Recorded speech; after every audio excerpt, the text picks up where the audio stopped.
ఉన్నదేది ఆయన లేకుండా కలగలేదు. ఆయనలో మనుషులకు వెలుగై ఉండెను. ఆ వెలుగు చీకటిలో ప్రకాశించుచున్నది కానీ చీకటి దాన్ని గ్రహింపకుండెను. దేవుని యొద్ద నుండి పంపబడిన యొక్క మనుషుడు ఉండెను. అతని పేరు యోహాను. అతని మూలముగా అందరూ విశ్వసించినట్లు అతడు ఆ వెలుగును వచ్చి సాక్ష్యమిచ్చుటకు సాక్షిగా వచ్చాను. అతడు ఆ వెలుగై ఉండెను. అతడు ఆ వెలుగై ఉండలేదు కానీ ఆ వెలుగును వచ్చి సాక్ష్యం ఇచ్చుటకు అతడు వచ్చాను. నిజమైన వెలుగు అది లోకములోనికి వచ్చుచు ప్రతి మనిషిని వెలిగించుచున్నది.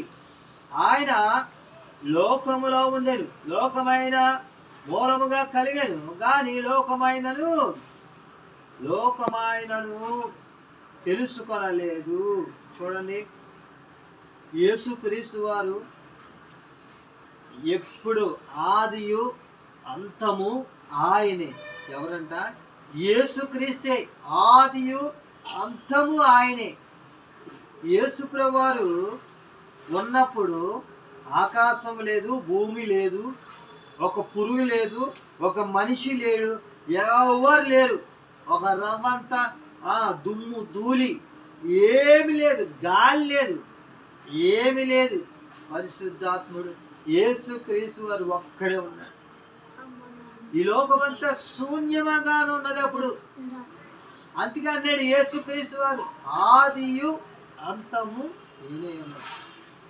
ఆదిలో ఆయన ఉన్నాడు, అంతం వరకు ఆయనే, నిత్యము ఎల్లప్పుడూ యేసుక్రీస్తు వారు ఉన్నారు. కానీ తర్వాత ఆయనకి ఒక ఆలోచన వచ్చింది.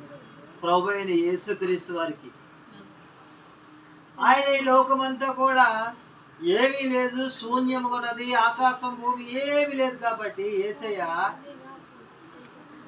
ఆది కాండములు ఏమన్నాడు? ఆకాశము కలుగును గాక, భూమి కలుగును గాక.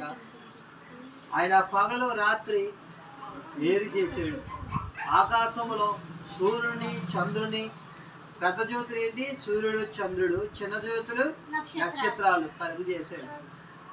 భూమి మీద ప్రాకు జీవులను జంతువులను కలుగు చేశాడు, చెట్లు కలుగు చేశాడు. అయినా మంచి మంచి ప్రకృతిని, అందమైన వాతావరణాన్ని ఇచ్చాడు. అయినా నదులు, కాలువలు ఎన్నెన్నో ఇచ్చాడు. అయినా చూడండి, ఆకాశం నుంచి మరి వర్షం కూడా కురిపించాడు. అయినా ఏ కాలంలో ఆ కాలాలు దేవుడు ఇచ్చాడు. ఎండాకాలం ఇచ్చాడు కదా, వర్షాకాలం, శీతాకాలం ఇచ్చాడు. ఎన్ని కాలాలు ఇచ్చాడు. ఆయన అన్నీ కూడా ఆకాశంలో ఎగిరే పక్షులు కూడా ఆయనే కలుగు చేశాడు. చూడండి, ఇవన్నీ కలుగు చేసిన దేవుడు ఈ జంతువుల్ని, ఈ యొక్క పక్షుల్ని, ఇవన్నిటిని పుట్టించిన దేవునికి ఒకసారి ఆలోచన వచ్చిందంట. ప్రకృతి అంత అందముగానే తయారు చేశాడు యేసుప్రభు వారు. చాలా బాగుంది. అంతా శూన్యముగా ఉన్న ఈ లోకాన్ని ఎంతో అందముగా ఆయన అలంకరించేసాడు, ఆయన తయారు చేశాడు. ఆయన నోటి మాటతో సెలవిచ్చాడు అన్నిటికీ. అందుకే అన్నాడు యేసుక్రీస్తు వారు ఆదియు అంతము నేనే అన్నాను. ఆకాశములు భూములు నా వలననే కలిగినవే అని యేసుక్రీస్తు వారు చెప్పినాడు. ఆయన చూడండి, ఆది యందు వాక్యము ఉండెను, వాక్యము దేవుని యొద్ద ఉండెను, వాక్యము దేవుడే ఉండెను. వాక్యము కూడా యేసుక్రీస్తు యొద్ద ఉన్నది. యేసుక్రీస్తే దేవుడై ఉన్నాడు, దేవుడే వాక్యమై ఉన్నాడు, వాక్యమే దేవుడే ఉన్నాడని ఆయన సెలవిస్తున్నాడు. అప్పుడు ఆయనకు ఒక ఆలోచన వచ్చింది. మరి అన్ని కలుగు చేశాడని ఒక మట్టి బొమ్మ, మట్టిని తీసుకున్నాడు. ఆ మట్టితో ఒక బొమ్మను తయారు చేశాడు ఆయన యేసుక్రీస్తు వారు. జీవవాయువుగా మనుషుడు జీవాత్మ ఆయను. అప్పుడు ఆదాముని కలుగు చేశాడు. ఆదాము వచ్చాడు. చూసారా, సుందరుడు, ఒక మానవుడిగా చక్కటి రూపాన్ని, మంచి అందమైన ఆదాముని ఆయన మట్టి ద్వారా, జీవవాయువు ద్వారా ఆయన పుట్టించాడు. చూసారా, దేవుడు ఎంత గొప్ప దేవుడు. ఒక మానవుడిని మట్టితో ఒక బొమ్మ చేసి ఆ బొమ్మకి జీవవాయువు వదగా కళ్ళు, ముక్కులు, చెవులు, నోరు, చేతులు, కాలు చేతులు అన్నీ పెట్టాడా? యేసుక్రీస్తు వారు ఎంత గొప్ప దేవుడు.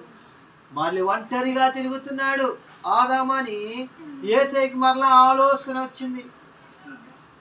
అప్పుడు యేసయ్య ఆ యొక్క ఆదాముని పడుకోబెట్టి గాఢ నిద్ర కలుగు చేసి ప్రక్కటెముక నుంచి ఒక స్త్రీని ఆయన పుట్టించాడు. చూసారా, ఆదాము యొక్క ప్రక్కడెముక నుంచి ఒక స్త్రీని పుట్టించడం అంటే ఎంత గొప్ప ధన్యత, అది ఎంత అద్భుతము, ఎంత ఆశ్చర్యకార్యము కదా. ఆదామునేమో మట్టి నుంచి ఆదాముని పుట్టించాడు.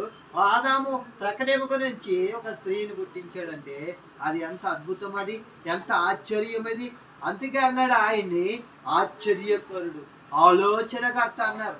ఆయన ఆలోచనకర్త కాబట్టి ఆలోచన కలిగి ఒక ఆలోచించే ఆకాశాన్ని భూమిని కలుగు చేశాడు, సూర్యచంద్ర నక్షత్రం కలుగు చేశాడు, ప్రసరతనిచ్చాడు, చెట్లు ఇచ్చాడు, పురుగుల జల జంతువులను పక్షులు ఎగిరే పక్షులు ఇచ్చాడు, భూమి మీద జంతువులు ఇచ్చాడు, జత జత ఎడ్లను, జత జత పక్షులు, ఎడ్లు, జట్లు, అన్ని జంతువులు ఇచ్చాడు. ఆయన కాలువలు, నదులు, అన్ని సముద్రములకు కలుగు చేశాడు. ఆయనకి ఆలోచనకర్త అన్నారు. అందుకే ఆశ్చర్యకరుడని ఆ మట్టితో ఒక మానవుడిని చేయడం పెట్టి ఆ యొక్క మానవుడి నుంచి ప్రక్కటెముక నుంచి ఒక స్త్రీని తయారు చేయడం. చూడండి ఎంత గొప్ప దేవుడు, ఎంత ఆశ్చర్యకరుడు అన్నారు ఆయన్ని.